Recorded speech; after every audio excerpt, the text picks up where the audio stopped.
법원에서 날아온 노란 봉투가 거실 탁자 위에서 정아의 숨통을 조여왔어요.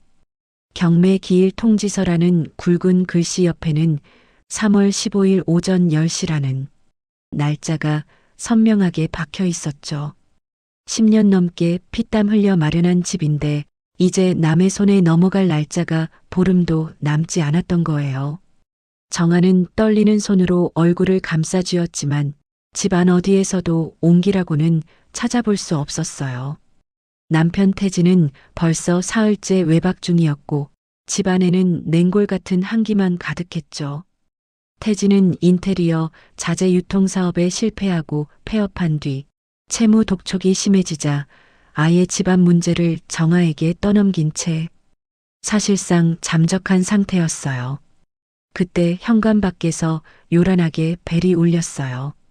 나가보니 관리실 아주머니가 곤란한 표정으로 서 있더라고요. 에휴, 정아 씨. 내가 정말 미안해서 그러는데 관리비가 벌써 석 달째 밀렸어요. 이번 달 넘기면 규정상 전기랑 수도 차단 들어간다고 위에서 난리네. 좋게 해결 좀 해봐요. 정아는 타들어가는 속을 감추며 고개를 숙였어요. 죄송합니다, 아주머니. 제가 이번 주 안으로 어떻게든 마련해 볼게요. 정말 죄송합니다. 간신히 아주머니를 돌려보내고 들어오자마자 모르는 번호로 전화가 울려댔어요. 받자마자 거친 사채업자의 목소리가 귀를 찔러댔죠. 야, 강태진. 너 오늘까지 이자 안 넣으면 바로 법적 조치 들어간다고 했지? 지금 어디 숨어 있어? 공범으로 엮어버릴 줄 알아. 남편 지금 없어요. 나중에 다시 하세요. 정아는 전화를 끊고 주저앉았어요. 남편이라는 작자는 사업 실패 후 여기저기 빚만 잔뜩 지고는 정작 일이 터지니 쥐새끼처럼 숨어버렸거든요. 정아는 새벽 5시에 일어나 반찬 공장에서 채소를 썰고 오후에는 아파트 미화 보조 일을 하며 몸이 부서져라 뛰었지만 밑 빠진 독에 물 붓기였어요. 언니, 얼굴이 반쪽이네. 밥은 챙겨 먹고 다니는 거예요? 같이 일하는 미경이가 안쓰러운 듯 물었지만 정아는 억지로 웃어 보이며 걸레질을 멈추지 않았어요. 괜찮아. 요즘 일이 좀 많아서 그래. 금방 좋아지겠지 뭐. 그렇게 하루를 버티고 있을 때 형님 은경에게서 연락이 왔어요. 평소에는 연락 한 번 없던 사람이 먼저 전화를 다하니 정아는 가슴이 철렁 내려앉았죠. 동서 나야. 지금 통화 괜찮아? 도련님 때문에 고생 많다면서? 우리 그이랑 나랑 걱정돼서 잠이 안 오더라고. 은경의 목소리는 다정했지만 정아는 묘한 이질감을 느꼈어요. 프랜차이즈 학원을 운영하며 계산이 정확하기로 소문난 은경이 갑자기 아무 데가 없이 걱정을 해준다니 의아했거든요. 네, 형님. 제가 부족해서 상황이 이렇게 됐네요. 죄송해요. 죄송하긴 뭐가 죄송해. 가족끼리 돕고 살아야지. 내일 저녁에 우리 집으로 좀 와. 우리 그이랑 상의해서 해결책 좀 찾아보게. 다음 날 정아는 지푸라기라도 잡는 심정으로 형님네 넓고 화려한 아파트를 찾아갔어요. 은경은 고급 찻잔에 차를 따르며 우아한 척 정아를 맞이했죠. 동서, 경매 막으려면 당장 3천만 원은 있어야 한다며? 우리가 여기저기 알아봤는데 그 정도는 어떻게든 융통해 줄 수 있을 것 같아. 정아는 눈시울이 뜨거워졌어요. 정말요, 형님? 정말 고마워요. 제가 어떻게든 갚을게요. 정말 감사합니다. 정아가 연신 고개를 숙이자 은경이 찻잔을 내려놓으며 비릿한 미소를 지었어요. 이제 본론을 꺼낼 차례라는 신호였죠. 근데 동서, 우리도 조건이 하나 있어. 공평하게 서로 돕자는 거지. 이번에 어머님 허리 수술하신 거 알지? 네. 어머님이 수술을 하셨다고요? 저는 전혀 몰랐는데요. 도련님이 말 안 했나 보네. 어머님 퇴원하시는데 당분간 거동이 불편하셔. 우리 집은 알다시피 내가 학원 운영하느라 눈코 뜰 새 없이 바쁘고 우리 그이도 밖으로만 돌잖아. 그래서 말인데 어머님을 동서집에서 모시는 게 어때? 정아는 머리를 한 대 얻어맞은 기분이었어요. 형님, 저희 집은 지금 경매 위기라 정신이 하나도 없어요. 게다가 저는 하루 종일 일하러 다니는데 어머님을 어떻게 수발들겠어요? 그러자 옆에 있던 명수가 인상을 쓰며 거들었어요. 재수 씨, 우리도 사정이 급해요. 어머님이 요양원은 죽어도 안 가신다는데 그럼 길바닥에 모셔요? 우리가 돈 3천 구해주면 재수 씨도 성의를 보여야지. 집도 넓은데 방 하나 내드리는 게 뭐가 그렇게 어려워요? 맞아. 동서는 지금 찬밥 더운 밥 가릴 때가 아니잖아. 우리가 돈 안 빌려주면 그 집 당장 다음 달에 넘어가는데 길거리 나앉는 것보다 어머님 모시는 게 100번 낫지 않겠어? 은경의 말투는 협박이나 다름없었어요. 도움을 미끼로 시어머니 복례의 병수발을 떠넘기려는 속셈이 뻔히 보였죠. 정아는 입술을 깨물었어요. 생각할 시간 좀 주세요. 시간이 어딨어. 어머님 내일 모레 퇴원이야. 싫으면 관둬. 우리도 억지로 돈 구해줄 생각 없으니까. 가서 짐 쌀 준비나 해. 은경이 차갑게 쏘아붙이자 정아는 아무 말도 할 수 없었어요. 집으로 돌아오니 거실 소파에 남편 태진이 뻔뻔하게 누워 TV를 보고 있었어요. 정아는 우라가 치밀어 소리를 질렀죠. 당신 어머니 수술한 거 왜 말 안 했어? 그리고 형님이 어머니 우리 집에서 모시라는 거 알고 있었어? 태진은 귀찮다는 듯 몸을 돌리며 대답했어요. 아, 그거 형이 알아서 한다길래 그냥 그러라고 했지. 어차피 네가 집에서 밥하잖아. 어머니 오시면 숟가락 하나 더 얹는 건데 뭐가 대수라고 그래. 숟가락 하나? 어머니 수술해서 거동도 못 하신다는데 내가 일하면서 어떻게 병수발까지 해? 당신 제정신이야? 아, 시끄러워. 돈 3천 빌려준다는데 감지덕지 해야지. 어디서 따지고 들어? 네가 돈 벌어올 거야? 능력 없으면 시키는 대로 해. 태진은 오히려 정아에게 소리를 지르고는 방으로 들어가 문을 쾅 닫아버렸어요. 정아는 어두컴컴한 거실에 홀로 서서 벽을 짚었어요. 남편은 무책임하게 회피하고 형님은 돈으로 자신을 노예처럼 부리려 하고 있었죠. 버티자. 일단 집부터 살리고 보자. 정아는 눈물을 삼키며 결심했어요. 하지만 그것이 지옥으로 가는 급행열차라는 걸 그때는 미처 알지 못했어요. 며칠 뒤 태어난 시어머니 복례를 태운 차가 정아의 집 앞에 멈춰 섰어요.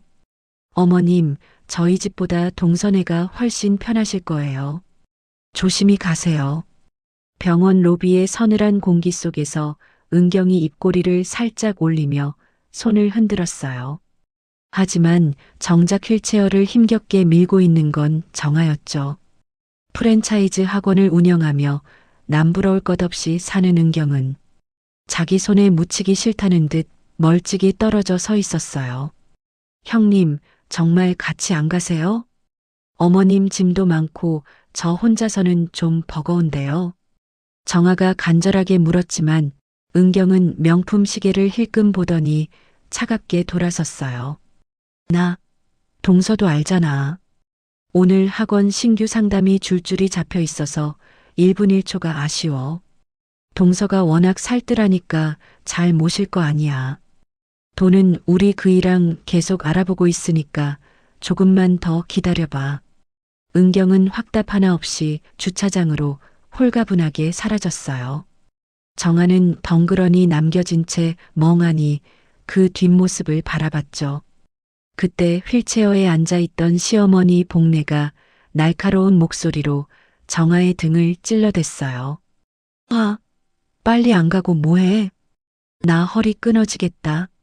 서 있는 꼴이 아주 상전이네, 상전이야. 복례는 시장 좌판을 운영하며 다져진 특유의 억척스러움으로 며느리를 몰아붙였어요. 정아는 서둘러 택시를 잡아 복례를 모시고 집으로 향했죠. 집에 도착하자마자 복례는 안방 문을 걷어차듯 열고 들어갔어요. 방 꼬락서니하고는 환자 눕힐 곳이 왜 이 모양이야? 먼지 구덩이에 사람을 집어넣으려고 작정을 했구나. 죄송합니다, 어머님. 제가 어제 퇴근하고 밤늦게까지 치운 건데 마음에 안 드시나 봐요. 치우긴 뭘 치워. 말대답할 기운 있으면 물이나 떠와. 목구멍이 바짝바짝 타 들어가네. 정아가 부엌으로 달려가 물을 떠오는 사이에도 복례의 불평은 멈추지 않았어요. 창문을 열어라, 커튼을 걷어라, 공기가 탁하다며 쉴 새 없이 명령을 내렸죠. 복례는 의존을 권력으로 쓰는 법을 아주 잘 알고 있었거든요. 큰애네 집에서 요양하고 싶었는데 거기가 훨씬 넓고 좋은데 너희 집은 들어오자마자 곰팡이 냄새가 진동을 하는구나. 형님 댁은 두 분 다 바쁘셔서 어머님 모시기 어렵다고 하셨어요. 사람이 없긴. 그 잘난 학원에 보조 강사가 몇 명인데 핑계지 뭐냐. 내가 아픈 게 죄다 죄야. 복례는 혀를 차며 침대에 비스듬히 누웠어요. 그러고는 저녁으로 소화 잘 되는 죽을 대령하라고 엄포를 놓았죠. 정아는 조용히 방을 나왔어요. 거실 소파에는 남편 태진이 여느 때처럼 TV 볼륨을 크게 키워놓고 누워 있었어요. 어머님 모셔왔어? 고생했네. 당신은 왜 병원에 안 왔어요? 어머님 퇴원하시는데 아들이 얼굴도 안 비추면 어떡해요. 나도 일 알아보러 다니느라 바빠서 그래. 네가 좀 이해해라. 사업에 실패하고 폐업한 뒤로 태진은 모든 책임을 회피하는데 도가 터 있었어요. 정아는 속이 터질 것 같았지만 꾹 참고 부엌으로 들어가 죽을 끓였어요. 잠시 후 정아가 죽을 가져가자 복례는 한술 뜨자마자 얼굴을 잔뜩 찌푸리며 소리를 질렀어요. 이게 뭐야? 맹물을 끓여왔어? 간이 하나도 안 맞잖아. 어머님, 수술 직후라 짜게 드시면 큰일 나요. 의사 선생님도 싱겁게 드시라고 신신당부하셨어요. 의사가 밥 먹여주냐? 내 몸은 내가 제일 잘 알아. 당장 소금 가져와. 사람 죽일 일 있어? 결국 소금을 듬뿍 쳐서 죽을 비운 복례는 고맙다는 말 한마디 없이 그릇을 밀어버렸어요. 밤 9시 은경에게서 문자가 왔어요. 동서, 고생 많지? 우리는 내일 은행 가볼게. 대출이면 결국 정아 부부가 갚아야 할 빚인데 그걸 마치 큰 은혜라도 베푸는 양생색을 내는 문자에 정아는 한숨만 내쉬었죠. 다음 날 새벽 5시 정아는 반찬 공장에 가기 위해 서둘렀어요. 그때 안방에서 복례의 고함이 터져나왔죠. 야, 윤정아. 아픈 사람 두고 어딜 기어나가? 어머님, 저 일 안 하면 이번 달 관리비도 못 내고 쫓겨나요. 아침 차려놨으니 식탁에서 드세요. 태진이가 벌어오면 될 거 아니야.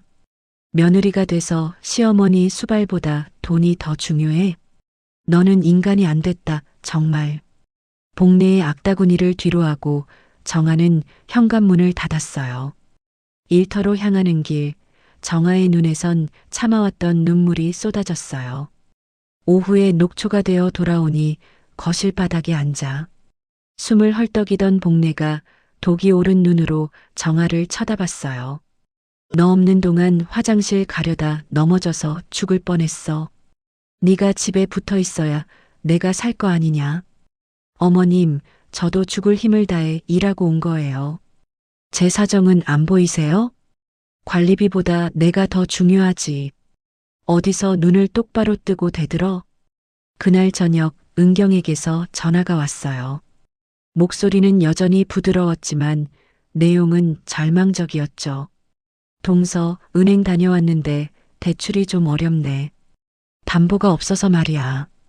다른 방법 더 알아볼 테니까 어머님은 동서가 계속 잘 모셔줘. 동서밖에 믿을 사람이 없네. 경매는 코앞인데 돈은 해결 안 되고 시어머니 병수발은 정아의 목처럼 확정되어 버린 거예요. 정아는 차가운 거실 바닥에 주저앉아 허탈하게 웃었어요. 가족이라는 이름으로 자신을 옥죄어오는 이 지옥 같은 굴레를 언제까지 참아야 할지 끝이 보이지 않는 어둠 속에 갇힌 기분이었죠. 일주일이 지났어요. 정아의 생활은 완전히 뒤틀려 버렸죠. 새벽부터 밤까지 정아의 모든 시간은 시어머니 복례의 손가락 끝에 매달려 있었거든요. 7시야. 나 죽는 꼴 보고 싶어서 아직도 자빠져 자는 거냐? 아침 7시 안방에서 들려오는 복례의 날카로운 고함에 정아는 용수철처럼 몸을 일으켰어요. 새벽 6시면 반찬 공장에 있어야 할 시간이었지만 이제 정아에게 그곳은 꿈도 못 꿀 장소가 되어버렸죠. 네, 어머님. 지금 약 챙겨갈게요. 준비는 무슨... 내가 눈 뜨면 바로 입에 넣어줘야지. 네가 그러고도 며느리야? 사람이 성의가 없어, 성의가. 복례는 침대에 비스듬히 앉아 팔짱을 낀 채 정아를 잡아먹을 듯 노려봤어요. 정아가 가져온 알약을 하나하나 손톱으로 튕겨보던 복례가 눈을 가늘게 떴죠. 야, 이거 맞아? 어제랑 색깔이 다른 것 같은데? 너 나한테 딴 약 먹여서 어떻게 해보려는 거 아니지? 어머님, 그럴 리가 있겠어요? 병원에서 준 약 그대로예요. 조명 때문에 다르게 보이시는 거예요. 아니야, 분명히 달라. 너 다시 확인해봐. 눈가를 어디다 두고 다니는 거야? 복례는 끝까지 자기 말이 맞다며 억지를 부렸고 정아는 약봉투를 몇 번이나 보여주고서야 간신히 약을 먹일 수 있었어요. 하지만 복례의 괴롭힘은 이제 시작이었죠. 오전 내내 베개가 높다, 낮다, 이불이 까칠하다며 정아를 10번도 넘게 불러냈거든요. 점심으로 정성껏 끓인 미역국을 내놓자 복례는 숟가락을 집어 던지듯 내려놓았어요. 나 미역국 비린내 나서 싫어하는 거 몰라? 네가 나 골탕 먹이려고 작정을 했구나? 머리통은 장식으로 달고 다녀. 정아는 입술을 지지겨 씹으며 주방으로 돌아가 다시 김치찌개를 끓였어요. 하지만 이번엔 맵다며 물컵을 엎질러 버렸죠. 닦아내는 정아의 등 뒤로 복례의 차가운 명령이 떨어졌어요. 오후 2시 빨래를 널던 정아의 휴대전화가 울렸어요. 청소일 관리자였죠. 정아 씨, 오늘도 결근이에요?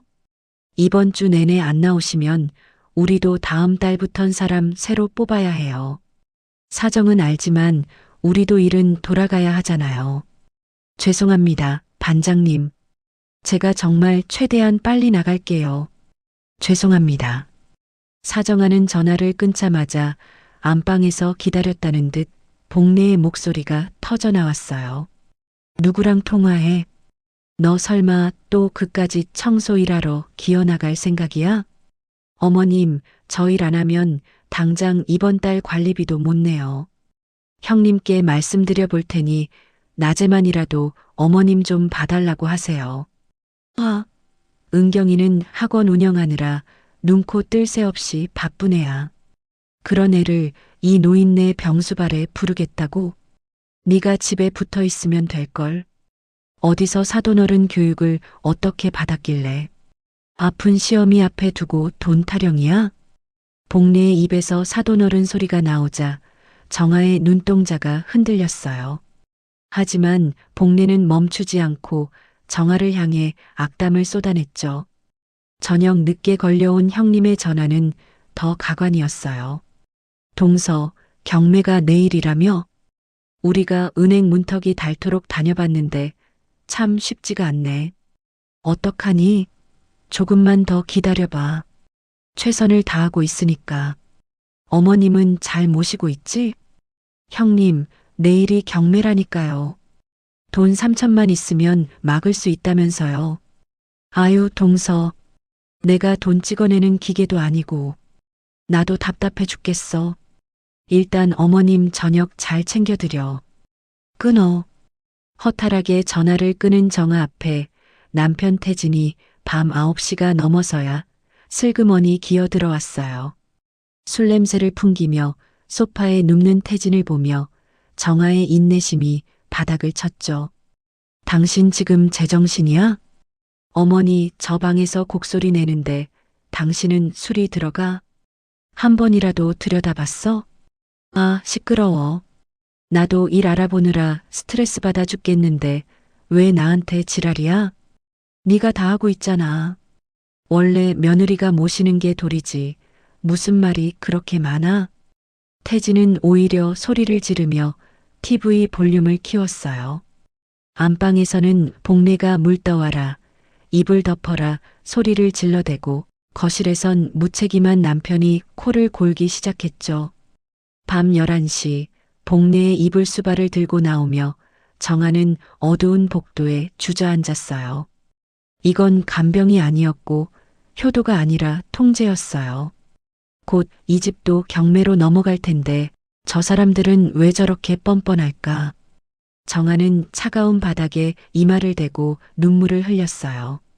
하지만 그 눈물은 슬픔이 아니라 마음속 깊은 곳에서 무언가 단단하게 굳어가는 결단의 신호였죠. 경매 당일 아침이 밝았어요. 정아는 오늘만큼은 반드시 법원에 가서 상황을 확인하고 집을 지킬 마지막 방법을 찾아야 했죠. 하지만 새벽 5시부터 안방에서 들려오는 곡소리에 정아의 발걸음은 묶여버렸어요. 시어머니 복내가 배를 움켜쥐고 방바닥을 뒹굴며 응급실에 가자고 난리를 피웠거든요. 며느리야, 나 죽는다. 배가 찢어질 것 같아. 너 나 죽이고 이 집 차지하려는 거지? 빨리 119 불러. 정아는 가슴이 타들어갔어요. 오늘이 어떤 날인데 하필이면 이 시간에 아프다고 하는 건지 의심이 들었지만 정말 큰일이라도 날까봐 서둘러 택시를 잡아 복내를 부축했어요. 응급실에 도착해 무려 3시간을 대기하고 온갖 검사를 다 받았지만 의사의 입에서 나온 말은 허망하기 짝이 없었죠. 단순 복부 팽만입니다. 속에 가스가 좀 찼네요. 연세가 있으셔서 예민하게 느끼실 수 있는데 그냥 집에 가서 쉬시면 됩니다. 의사의 덤덤한 진단에 정아는 맥이 탁 풀렸어요. 하지만 복내는 병원 로비가 떠나가라 고함을 지르며 의사의 멱살이라도 잡을 기세였죠. 아니야. 내가 아파서 숨도 못 쉬겠다는데 뭐가 이상이 없어. 저 의사놈 저거 돌팔이 아니야? 아, 너 나 여기 버려두고 갈 생각 마라. 정아는 창피함에 고개를 들 수 없었어요. 억지로 복내를 끌다시피 해서 집에 돌아오니 이미 오후 2시가 훌쩍 넘었더라고요. 경매가 진행되는 오전 시간은 이미 다 지나버린 뒤였죠. 허탈한 마음으로 폰을 확인한 정아는 소름이 끼쳤어요. 형님에게서 온 부재중 전화가 무려 13통, 문자는 수십 통이 쌓여 있었거든요. 동서, 왜 이렇게 전화를 안 받아?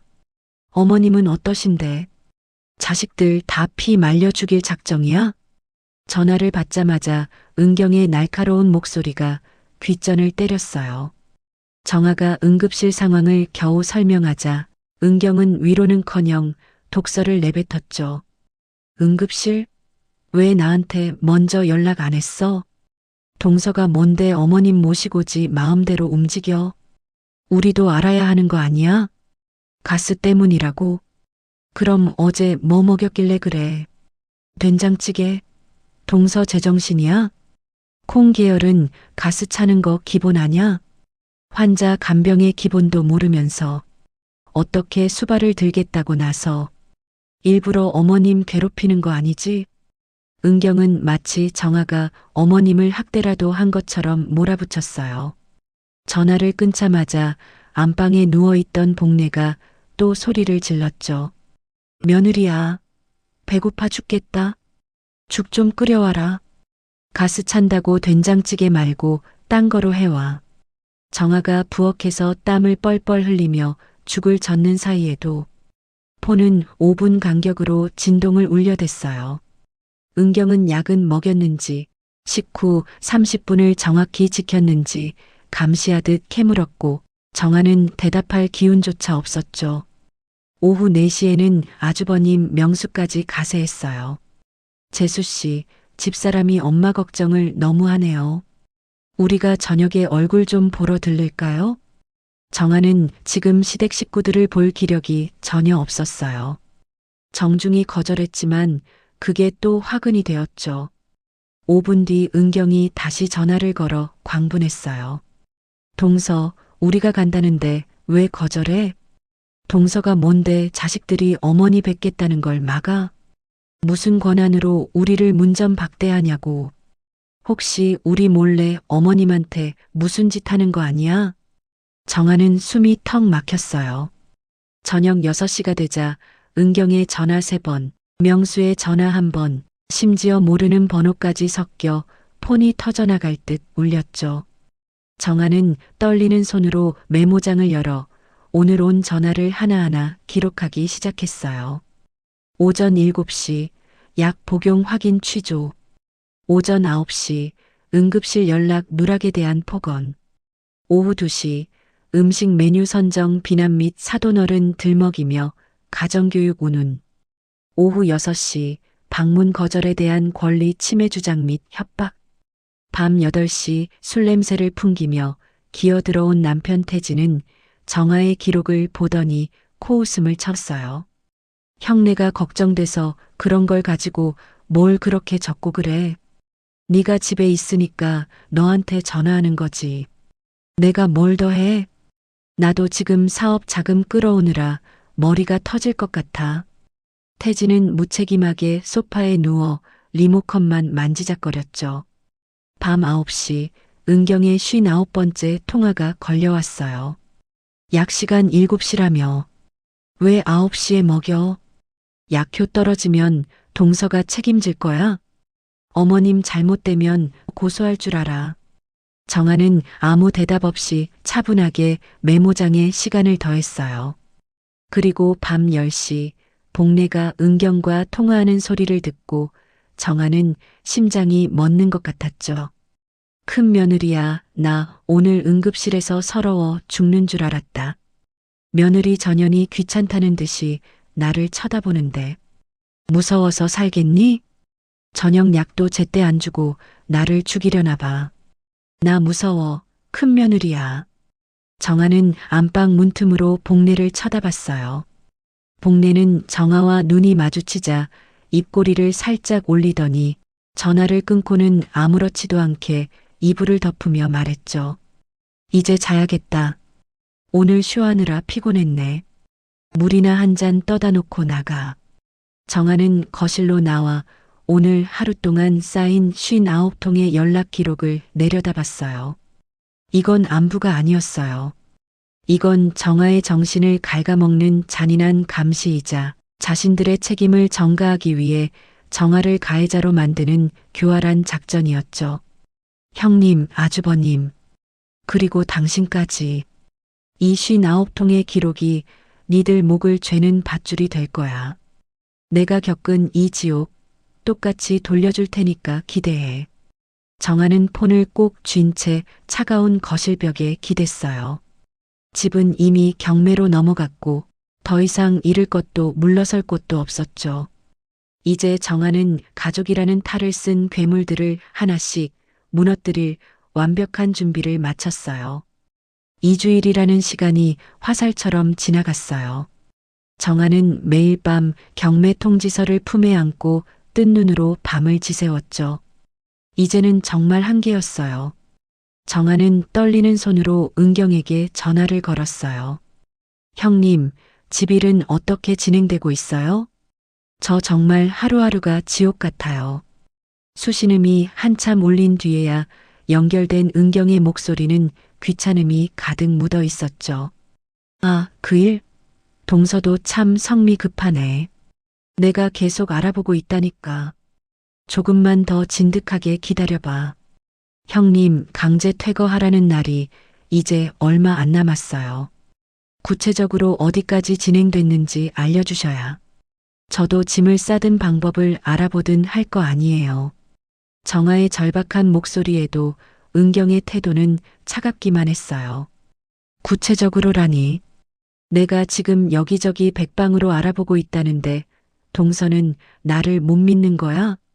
그런 거 따질 시간 있으면 어머님이나 잘 모셔. 그게 동서가 할 일 아니야? 은경은 날카롭게 쏘아붙이고는 대답도 듣지 않고 전화를 뚝 끊어버렸어요. 정아는 뚜뚜 소리만 들리는 핸드폰을 쥐고 멍하니 서 있었죠. 은경이 처음 도움을 약속하며 시어머니 병수발을 떠맡긴 지 벌써 3주가 지났는데 그동안 진척된 상황은 단 하나도 없었거든요. 오후 2시 정아는 복례를 부축해 간신히 침대에 눕히고 밖으로 나왔어요. 가슴속에 치밀어 오르는 의심을 확인하기 위해 동네 부동산에 전화를 걸었죠. 안녕하세요, 사장님. 혹시 최근에 강명수 씨나 차은경 씨가 저희 집 경매 관련해서 매물을 알아보거나 해결 방안 물어보러 오신 적 있나요? 명수 씨요? 아휴, 정아 씨. 여기는 그런 사람 한 번도 안 왔어요. 내가 이 동네에서 30년 넘게 부동산 하고 있는데 우리 가게 안 거치고는 집일 해결 못해요. 명수 씨는커녕 그 집 식구들 그림자도 못 봤네. 부동산 사장님의 확신에 찬 대답에 정아는 입술을 꽉 깨물었어요. 한 번도 안 알아봤구나. 처음부터 나를 속인 거였어. 정아는 주먹을 불끈 쥐었어요. 형님네 부부는 처음부터 집을 구해줄 마음이 없었던 거예요. 오로지 거동 불편한 시어머니를 정한의 집에 밀어넣기 위해 달콤한 거짓말로 미끼를 던진 것이었죠. 배신감에 몸이 떨렸지만 정한은 차분히 메모장을 꺼내 기록했어요. 형님 측 부동산 방문 기록 전무. 도움 약속은 완전한 거짓. 저녁 6시 정한은 사실을 확인하기 위해 다시 은경에게 전화를 걸었어요. 형님, 동네 부동산에 다 확인했어요. 형님이나 아주버님 한 번도 오신 적 없다던데요.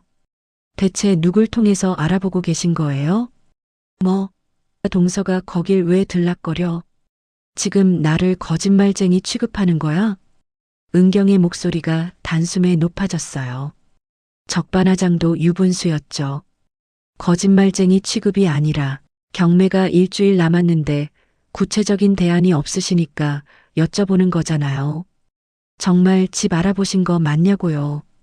동서, 지금 어디서 대들어? 알고 싶으면 입 다물고 기다려. 맨날 재촉하고 따지니까 일이 안 풀리는 거 아니야. 은경이 버럭 소리를 지르고는 다시 전화를 끊어버렸어요.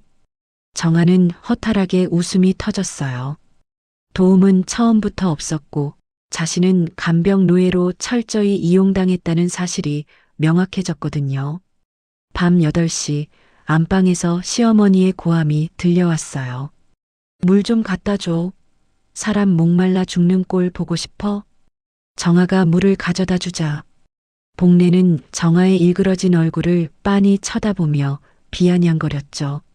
얼굴꼴이 왜 그래? 또 큰애랑 싸웠지? 내가 다 들었어. 싸운 게 아니라 집일 해결 안 된 거 물어본 거예요. 형님이 거짓말만 하시잖아요. 복례는 혀를 차며 고개를 저었어요. 그러니까 네가 무능한 거야. 집 하나 지키지 못하고 남 탓만 하니? 집 경매 나온 것도 다 네가 복이 없어서 그런 거야. 우리 태진이가 너 만나기 전에는 얼마나 잘 나갔는데. 어머님, 태진 씨 사업 망한 게 제 탓인가요? 저는 밤낮으로 일하며 빚 갚았어요. 아니긴 뭐가 아니야. 여자가 들어와서 집안을 일으켜야지. 길을 다 죽여놓으니까 이 모양이지. 변명하지 마. 듣기 싫으니까. 복례는 정아에게 손가락질하며 온갖 악담을 쏟아냈어요. 정아는 더 이상 대꾸할 가치조차 느끼지 못했죠. 다음 날 아침 결국 법원에서 최종 우편물이 도착했어요. 경매 일정이 사흘 뒤로 확정되었다는 통보였죠. 정아는 우편물을 쥔 채 거실 바닥에 주저앉았어요. 뜨거운 눈물이 뺨을 타고 흘러내렸죠. 끝이네. 정말 끝이야. 그때 방에서 나온 복례가 울고 있는 정아를 내려다보며 아무렇지도 않게 말했어요. 뭐하니? 울긴 왜 울어? 재수없게 아침부터. 어머님, 집이 사흘 뒤면 넘어가요. 우리 이제 길바닥에 나앉게 생겼다고요. 그럼 이사 가면 되잖아. 뭐가 문제야? 돈이 어디 있어서 이사를 가요? 형님이 도와준다는 거 다 거짓말이었다고요. 정아의 절규에도 복례의 표정은 차갑기만 했어요. 그건 니들이 알아서 해야지. 나보고 어쩌라고? 나 아픈 거 안 보여? 큰애가 못해주면 네가 몸을 팔아서라도 해결해야 할 거 아니야. 복례는 그대로 방으로 들어가 문을 쾅 닫아버렸어요. 정아는 멍하니 닫힌 문을 바라봤죠. 가족이라는 이름으로 묶여있던 사람들이 사실은 자신을 뜯어먹는 괴물이었다는 걸 뼛속 깊이 깨달은 순간이었어요. 오후 3시 은경에게서 문자가 왔어요. 동서, 어머님 저녁약 잊지 마. 제 시간에 꼭 챙겨드려. 정아는 그 문자를 보며 씁쓸하게 웃었어요. 약은 챙기라고 닥달하면서 집 잃고 쫓겨날 처지는 안중에도 없는 그 뻔뻔함에 소름이 돋았죠. 밤 10시 남편 태진이 들어왔을 때 정아는 마지막으로 우편물을 보여줬어요. 당신 이거 봐. 이제 사흘 남았어. 당신 형이랑 형수 아무것도 안 하고 있어. 내가 다 확인했다고. 태진은 우편물을 쓱 보더니 리모컨을 집어들었죠. 아, 알았어. 형이 어떻게든 하겠지. 네가 너무 예민하게 구는 거야. 형이 그럴 사람이야? 태진은 여전히 형만 믿으며 상황을 회피했어요. 정아는 주먹을 꽉 쥐었죠. 이제 이 집구석에 제정신인 사람은 자신밖에 없다는 것을, 그리고 스스로를 지킬 사람도 자신뿐이라는 것을 확실히 알게 되었거든요. 정아는 메모장을 다시 펼쳤어요. 지난 3주간 은경의 폭언, 복례의 가스라이팅, 태진의 방관을 시간대별로 꼼꼼히 정리했죠. 니들이 나를 노예처럼 부리고 버릴 생각이었지? 천만에. 이제부터 내가 어떻게 나가는지 똑똑히 보여줄게.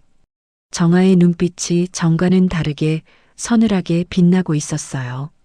잠은 오지 않았지만 정아는 더 이상 울지 않았죠. 사흘 뒤 경매가 시작되는 날이 바로 이 지옥 같은 연극의 막을 내리는 날이 될 테니까요. 경매를 단 이틀 남겨둔 아침이었어요. 정아는 밤새 한숨도 자지 못한 채 핏발선 눈으로 복례의 약을 준비하고 있었죠. 극심한 스트레스 탓인지 손끝이 미세하게 떨렸고 결국 약봉지 하나가 매끄러운 바닥으로 툭 떨어지고 말았어요. 그 순간을 복례는 놓치지 않았죠. 아, 너 지금 뭐 하는 거야? 안방 침대에 비스듬히 누워있던 복례가 비명을 지르며 몸을 일으켰어요. 허리가 아파 꼼짝도 못하겠다던 사람이라고는 믿기지 않을 만큼 민첩한 움직임이었죠. 정아는 당황해서 서둘러 약을 주우려 했어요. 죄송합니다, 어머님. 제가 손이 좀 떨려서요. 새 약으로 다시 꺼내드릴게요. 정아가 약 서랍을 열려는데 복례가 벼락같이 달려들어 정아의 손등을 팍 쳤어요. 손등이 벌겋게 달아오를 정도의 매운 손길이었죠. 다시 꺼내긴 뭘 다시 꺼내. 이 약 한 알이 얼마짜리인 줄 알아? 눈이 있으면 똑바로 뜨고 다녀야지. 땅바닥에 돈을 내버리냐? 니네 돈으로 산 거야? 이거 다 큰애가 피 같은 돈 들여서 사온 거야. 복례는 씩씩거리며 정아를 잡아먹을 듯 노려봤어요. 정아는 수치심을 꾹 누르며 바닥에 떨어진 약을 치우고 새 약을 준비했죠. 하지만 복례의 입에선 저주 섞인 불평이 쉼없이 쏟아져 나왔어요. 정말 답답해서 못 살겠다. 이런 기본도 안 된 게 무슨 간병을 한다고 유세를 떨어. 집구석 말아먹은 년이 시어머니까지 잡으려고 작정을 했구나. 점심시간이 되어도 복내의 심술은 그칠 줄 몰랐어요. 정아가 정성껏 끓인 미역국을 쟁반에 받쳐들고 들어가자 복내는 국그릇을 보자마자 상을 확 밀쳐버렸죠. 이게 뭐야? 맨날 미역국, 미역국. 어머님, 어제는 된장찌개 드셨잖아요. 수술 후에는 미역이 몸에 좋다고 해서 제가 새벽부터 준비한 거예요. 어제가 문제가 아니라 오늘이 문제지. 내가 미역 비린내 난다고 몇 번을 말해야 알아들어? 너 지금 내 말 무시하는 거지? 내가 누워있다고 우습게 보이는 거야? 복내가 버럭 소리를 지르는 바람에 국그릇이 바닥에 엎질러져 뜨거운 국물이 사방으로 튀었어요. 정아가 허둥지둥 바닥을 닦으려는데 복내가 정아의 손을 거칠게 뿌리쳤죠. 됐어. 손대지 마. 네가 해봤자 또 엉망진창일 거 아냐. 큰애한테 전화해. 당장. 내가 직접 말해야지. 이대로는 무서워서 밥 한 술도 못 넘기겠다. 정아는 체념한 듯 은경에게 전화를 걸어 복내에게 건넸어요. 전화를 받자마자 복내의 얼굴은 순식간에 비극의 여주인공처럼 변하더라고요. 금방이라도 숨이 넘어갈 듯 울먹이며 말을 내뱉기 시작했죠. 큰 며느리야. 나 정말 못 살겠다. 전현이 나를 어떻게 대하는지 너는 상상도 못할 거다. 약도 바닥에 막 집어 던지고 먹지도 못할 비린 국을 억지로 먹으라고 들이밀어. 내가 환자인데 이렇게 개돼지 취급을 받아도 되는 거냐? 나 무서워서 이 집에 못 있겠다. 복내는 있지도 않은 사실을 지어내며 서럽게 울어댔어요. 알았어요, 어머님. 세상에, 동서가 그 정도였어요? 제가 오늘 저녁에 바로 갈게요. 어머님, 조금만 참으세요. 전화를 끊은 복내는 눈물을 싹 닦더니 정아에게 폰을 툭 던졌어요. 그러고는 비릿한 미소를 지으며 으름장을 놓았죠. 오늘 저녁에 큰애 온단다. 너 이제 각오 좀 해야 할 거야. 저녁 7시가 되자마자 은경과 명수가 들이닥쳤어요. 은경은 현관에 들어서자마자 거실에 서 있던 정아를 향해 독서를 퍼부었죠. 동서, 어머님한테 대체 어떻게 한 거야? 사람이 어떻게 그렇게 잔인해? 형님, 제 말 좀 들어보세요. 저는 정말 최선을 다했어요. 변명하지 마. 어머님이 직접 다 말씀하셨어. 약을 집어 던지고 밥도 제대로 안 챙겨줬다며? 동서가 그러고도 사람이야? 은경은 팔짱을 낀 채 정아를 멸시하는 눈빛으로 훑어봤어요. 정아는 억울함에 목이 메었죠. 약은 실수로 떨어뜨린 거고 밥은 매일 식단 짜서 다르게 준비했어요. 어머님이 하시는 말씀은 사실이 아니에요. 그럼 지금 어머님이 거짓말을 하신다는 거야? 저 연세에 저 몸으로 며느리 모함이나 하신다고? 동서, 정말 실망이다. 사람이 영악해도 정도가 있지. 옆에서 지켜보던 명수도 한심하다는 듯 혀를 찼어요. 재수 씨, 간병이 힘든 건 알겠는데 환자 입장을 그렇게 무시하면 안 되죠. 어머님이 저렇게 몸서리를 치시는데 재수 씨는 양심도 없습니까? 아주버님까지 왜 그러세요? 저 이 집 지키려고 밤낮으로 일하고 들어와서 잠도 못 자고 간병했어요. 최선이 이 정도예요? 어머님이 우리 집에 오겠다고 울고불고 하시는데 그게 재수 씨가 잘했다는 증거입니까? 명수는 고개를 저으며 안방으로 들어가 복내를 달래기 시작했고 은경은 정아를 베란다 쪽 구석으로 몰아붙였어요. 동서, 솔직히 말할게. 동서는 지금 자격 미달이야. 집 경매 나가는 것도 동서네가 무능해서고 어머님 간병도 이 모양인데 우리가 뭘 더 믿고 도와주겠어? 형님, 그건 너무하신 거 아니에요? 집 구해준다는 약속 믿고 제가 어머님 모신 거잖아요. 구해주려고 했지. 그런데 동서하는 꼬락서니를 보니까 마음이 싹 사라지네. 간병 하나 제대로 못하는 사람한테 우리가 왜 큰 돈을 써야 해? 안 그래? 은경은 비웃음을 흘리며 정아의 어깨를 툭 쳤어요. 정아는 뒤통수를 세게 얻어맞은 기분이었죠. 처음부터 집을 구해줄 마음 따위는 없었던 거예요.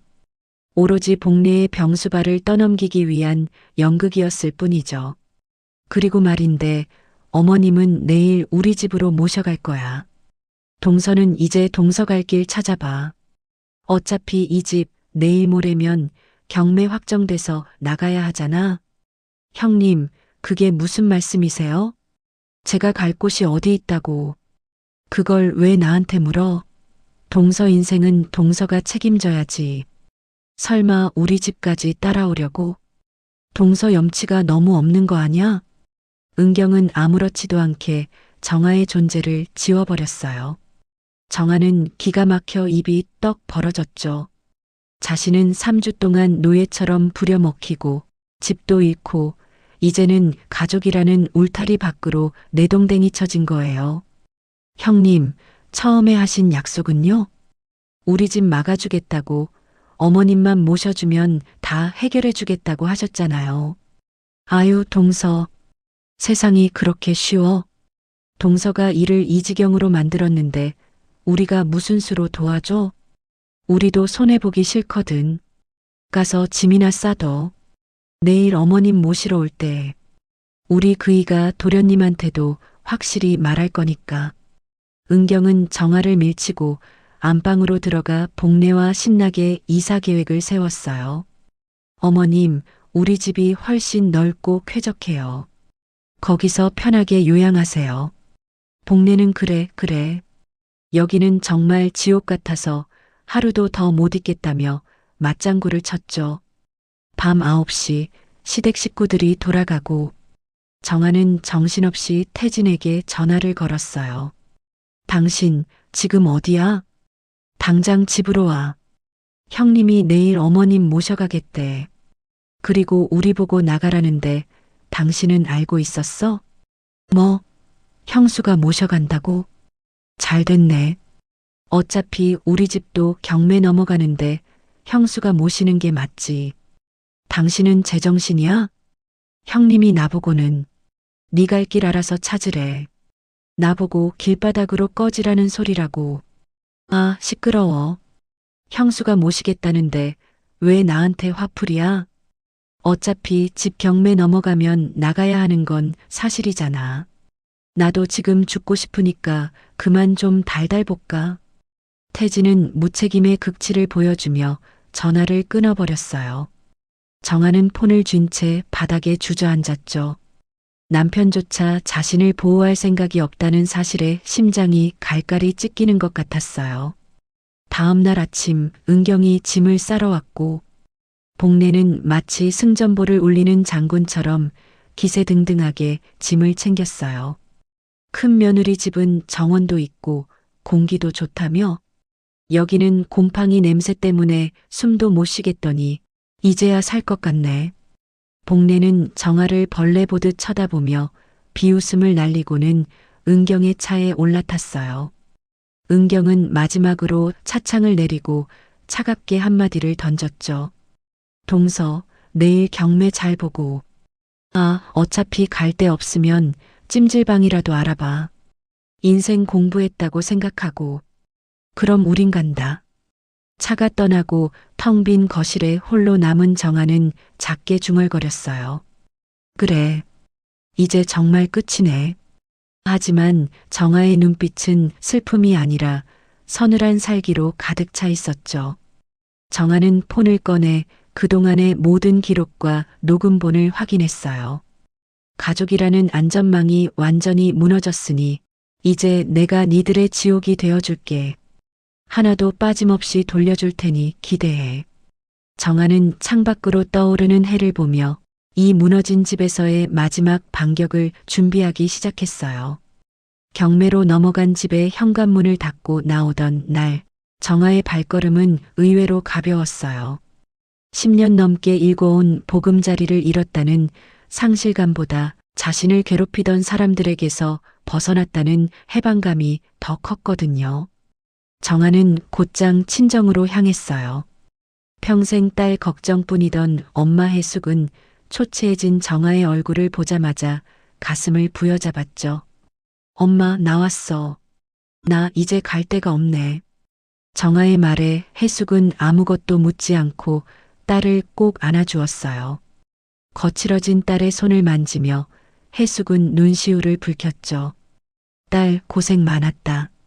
얼마나 힘들었니? 괜찮아. 여기가 내 집이야.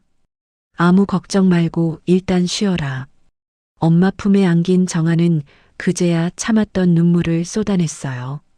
시댁 식구들에게 노예처럼 부려먹히면서도 단 한 번도 내비치지 못했던 서러움이 통곡이 되어 터져나왔죠. 그렇게 사흘을 꼬박 알아누운 뒤에야 정아는 비로소 정신을 차렸어요. 그리고 가장 먼저 한 일은 형님 은경에게 전화를 거는 것이었죠. 형님, 저예요. 드릴 말씀이 있어서 전화했어요. 전화기 너머 은경의 목소리는 여전히 거만하고 차가웠어요. 왜? 이사 갈 곳은 구했고 찜질방이라도 전전하고 있는 거야? 아니요, 친정에 잘 와 있어요. 전화드린 건 이제 제 간병 업무가 완전히 종료되었음을 통보해 드리려고요.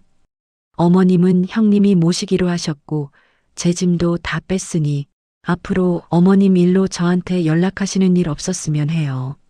정아의 목소리는 얼음장처럼 담담했어요. 떨림조차 없는 그 말투에 은경이 당황한 듯 목소리를 높였죠. 뭐? 종료? 동서 지금 제정신이야?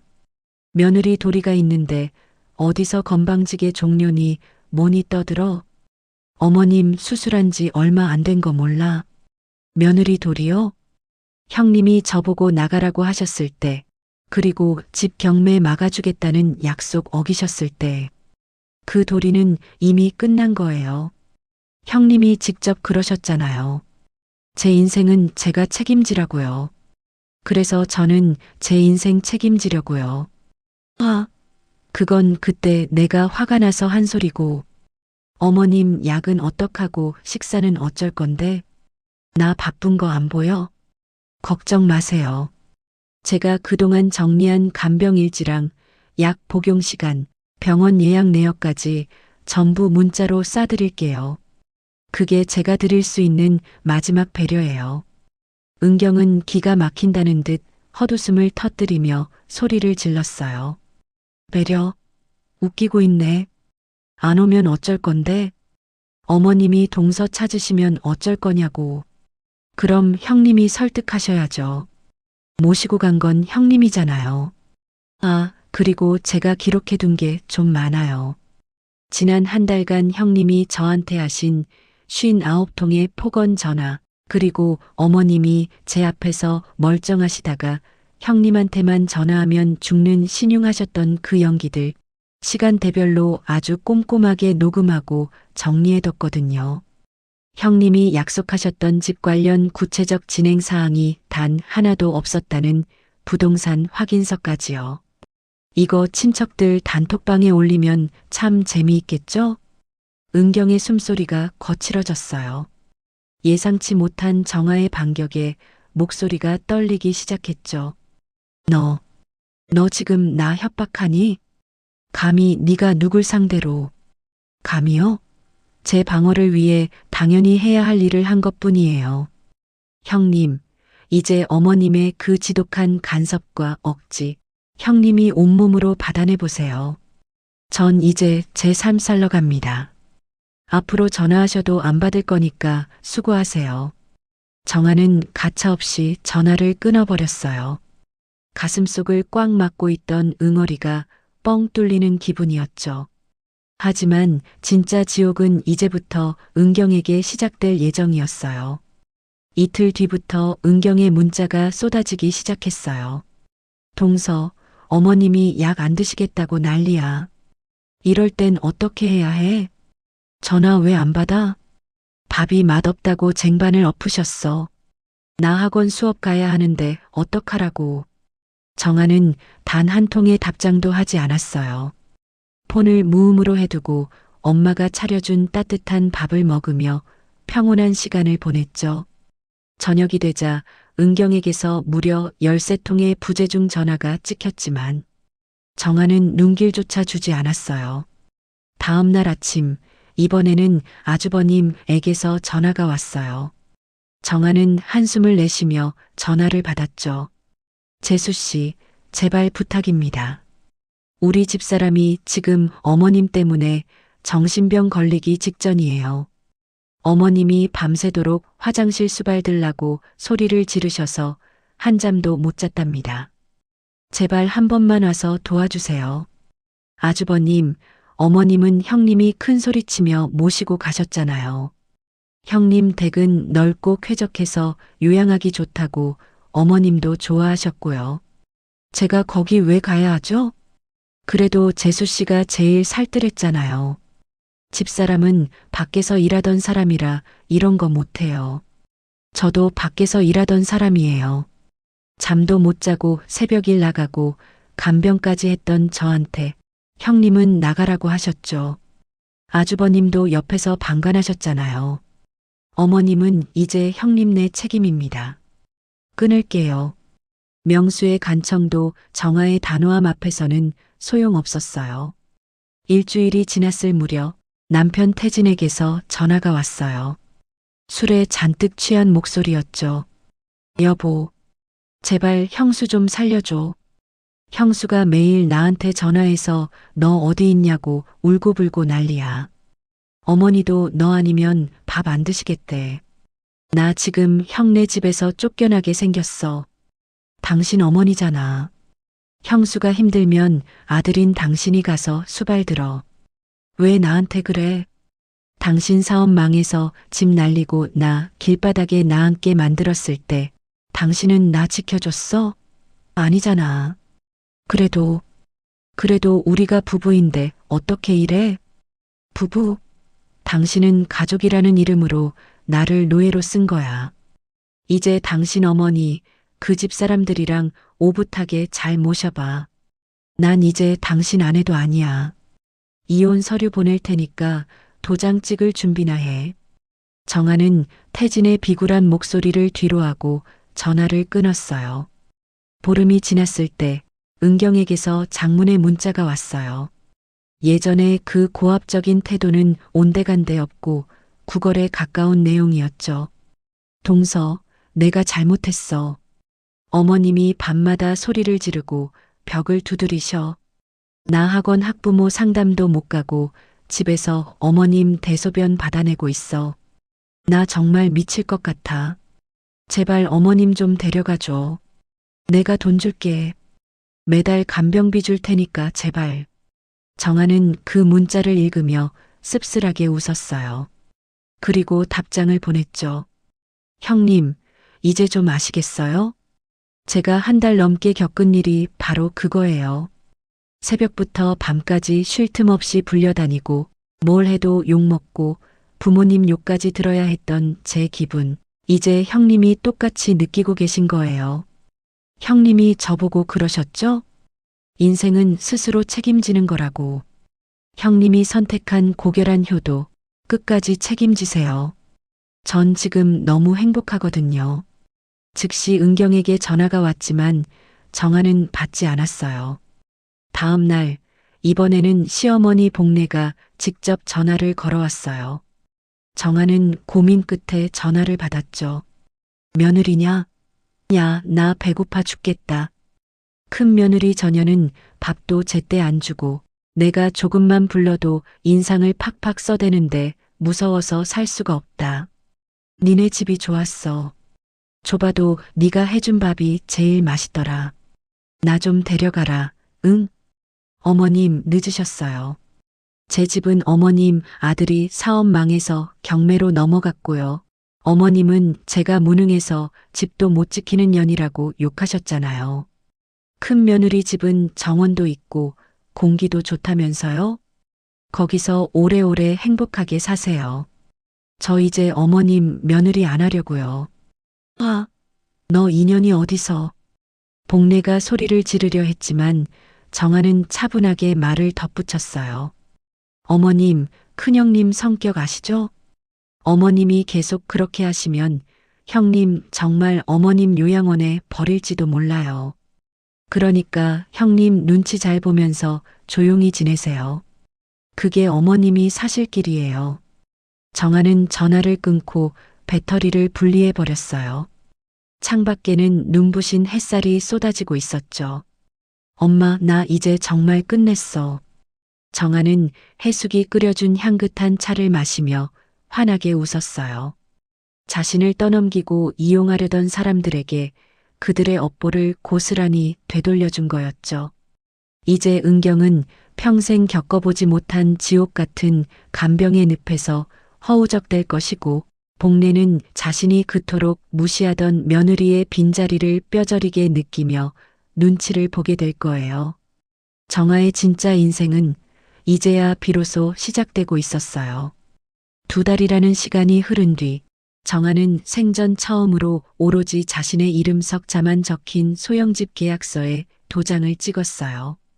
인감 도장을 누르는 손끝이 미세하게 떨렸지만 그건 불안함이 아니라 벅차오르는 해방감이었죠. 보증금 3천에 월세 40만 원입니다. 여기 확정일자 받으시고요. 관리비는 별도니까 확인하세요. 부동산 사장님의 사무적인 설명이 정아에게는 세상에서 가장 감미로운 음악 소리처럼 들렸어요. 정아는 소중하게 계약서를 품에 안고 고개를 숙여 인사했죠. 감사합니다. 정말 고생하셨어요. 그런데 혼자 사시는 거예요? 짐이 별로 없으시네. 네. 이제부터 저 혼자 살아요. 정아는 아주 담담하고 확신에 찬 목소리로 대답했어요.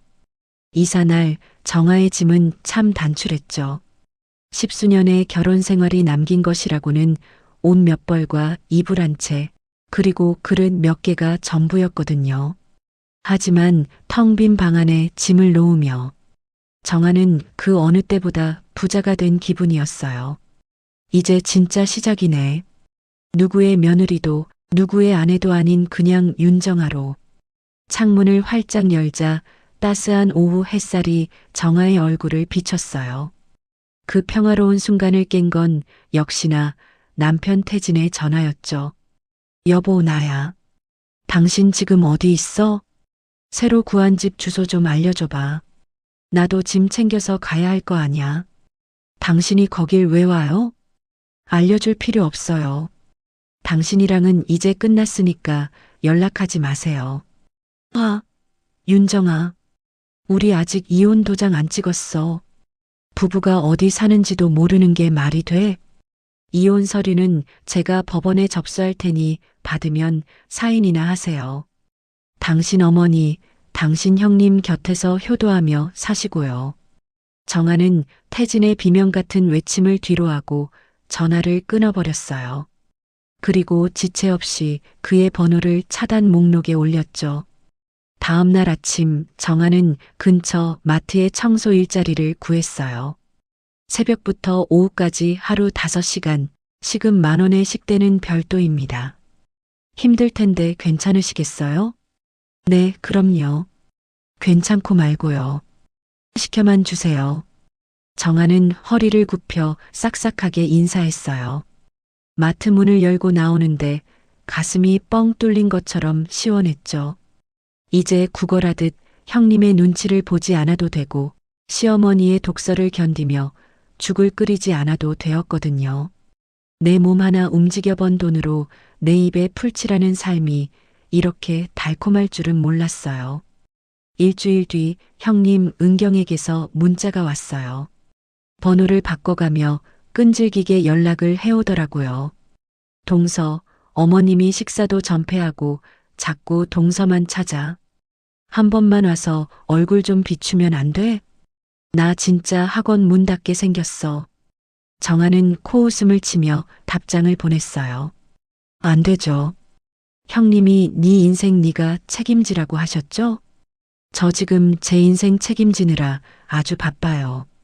형님도 형님이 선택하신 그 효도 끝까지 책임지세요. 정말 이럴 거야? 우리가 가족인데 어떻게 이래? 가족이요?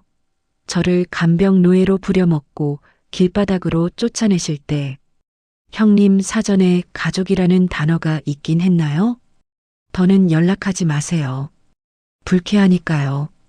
정아는 은경의 번호도 즉시 차단했어요. 한 달이 지나고 마트 일을 마치고 돌아온 정아는 오로지 자신만을 위한 정갈한 저녁상을 차렸어요. 그때 명수에게서 문자가 왔죠.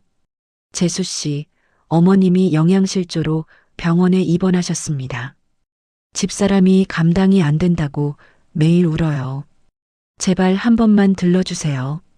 정아는 밥 한 술을 크게 떠넣으며 차갑게 답장을 했어요. 아주버님, 저는 이제 그 댁 며느리 아닙니다. 형님이 힘드신 건 형님 사정이죠. 저랑은 아무 상관없는 일입니다. 다시는 연락하지 마세요. 정아는 명수의 번호까지 차단한 뒤 조용히 식사를 마쳤어요. 하지만 시댁 식구들은 쉽게 포기하지 않았죠. 이번에는 시어머니 복례가 모르는 번호로 전화를 걸어왔어요. 며느리냐? 나다. 나 여기 못 살겠다. 큰 며느리 전혀는 나를 사람 취급도 안 해. 밥도 차갑게 식은 거나 던져주고 조금만 소리내도 요양원에 확 쳐넣어 버리겠다고 협박을 한다. 니네 집이 그립다, 며느리야. 나 좀 데려가라, 응? 어머님, 제가 분명히 말씀드렸죠. 저는 이제 어머님 며느리 아니라고요. 큰 며느리 집이 넓고 쾌적해서 좋다면서요? 거기서 그렇게 원하시던 대우 받으며 사세요. 그리고 저 이제 이 집에서 어머님 아들이랑 이혼하고 혼자 살아요. 어머님이 올 곳은 없어요. 아, 너 인연이. 내가 아픈 사람인 거 뻔히 알면서 아픈 게 벼슬은 아니죠. 어머님 인생 어머님이 꼬신 거니까 누구 원망하지 마세요. 형님 눈치 잘 보면서 사시는 게 유일한 방법일 거예요. 끊습니다. 정아는 복례에 비명 섞인 욕설이 시작되기 전 전화를 끊고 그 번호마저 차단했어요. 이제 정말 완벽한 차단이었죠. 석 달이 지나자 정아의 통장에는 조금씩 돈이 쌓이기 시작했어요. 비록 몸은 고됐지만 퇴근 후 누구의 간섭도 없는 조용한 방 안에 누워 천장을 바라보는 시간이 정아에게는 가장 큰 사치였죠. 어느 날 저녁 친정엄마 해숙이 반찬을 싸들고 정아의 집을 방문했어요. 딸, 얼굴이 훨씬 좋아졌구나. 이제 잠은 좀 자니? 응, 엄마. 나 이제 진짜 행복해. 시댁 식구들 전화 다 차단했더니 세상이 이렇게 조용할 수가 없어. 그래, 잘했다. 남의 집 귀한 딸 데려다가 종처럼 부려먹은 사람들인데 벌 받아야지. 네가 행복한 게 제일 큰 복수다. 해숙은 정아의 손을 꼭 잡으며 환하게 웃어주었어요. 넉 달 뒤 정아는 법원에 이혼 서류를 정식으로 접수했어요. 법원을 나오는 정아의 발걸음은 경쾌했죠. 근처 카페에 들러 향긋한 커피 한 잔을 시키고 창가에 앉았어요. 창밖으로 지나가는 사람들을 구경하며 정아는 생각했어요. 관계를 끊어낸 것이 아니라 비로소 자기 자신을 선택한 것이라고요. 그때 또 모르는 번호로 문자가 한 통 날아왔어요. 은경이었죠.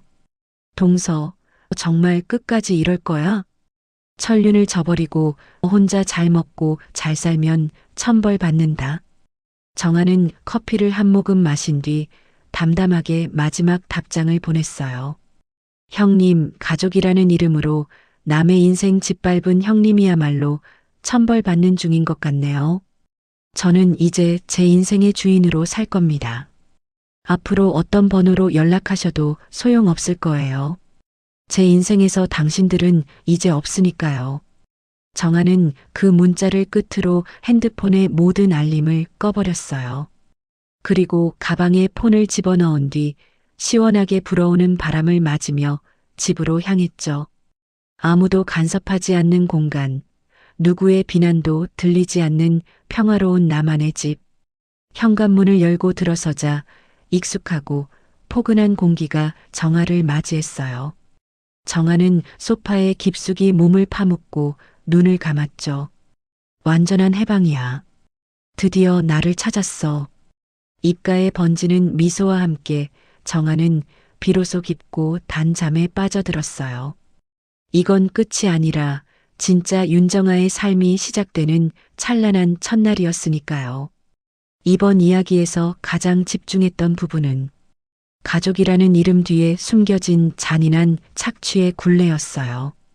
우리 사회에서 간병은 흔히 며느리의 당연한 도리나 희생으로 치부되곤 하지만 그 이면에는 한 개인의 삶을 송두리째 짓밟는 무책임한 방관과 가스라이팅이 존재한다는 사실을 이야기하고 싶었어요. 주인공 정아가 겪은 59통의 전화는 안부가 아니라 명백한 감시이자 정서적 폭력이었죠. 하지만 정아는 감정적으로 무너지기보다 그 비상식적인 기록들을 차분히 데이터화하며 반격의 근거를 마련했어요. 여기서 우리는 중요한 교훈을 얻게 돼요. 상대가 가족이라는 방패를 들고 무리한 희생을 강요할 때 나를 지킬 수 있는 유일한 방법은 막연한 인내가 아니라 냉정한 거리두기라는 점이에요. 결국 이 이야기는 단순한 복수극이 아니에요. 나를 갉아먹는 관계를 과감히 끊어내고 비로소 나만의 집을 찾아가는 한 여성의 선언이에요. 진정한 효도와 사랑은 일방적인 희생이 아닌 상호 존중에서 시작된다는 것, 그리고 나를 잃어버리면서까지 지켜야 할 관계는 세상에 없다는 메시지를 시청자분들께 전하고 싶었어요.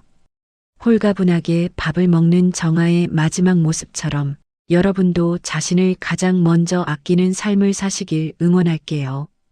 구독과 좋아요는 이런 사연을 계속 전할 수 있는 가장 큰 힘이 돼요. 댓글로 어디에서 보고 계신지 또 어떤 장면이 가장 마음에 남았는지도 남겨주세요. 여러분의 이야기를 하나하나 읽고 있어요. 다음 사연에서도 꼭 다시 만나요. 감사합니다.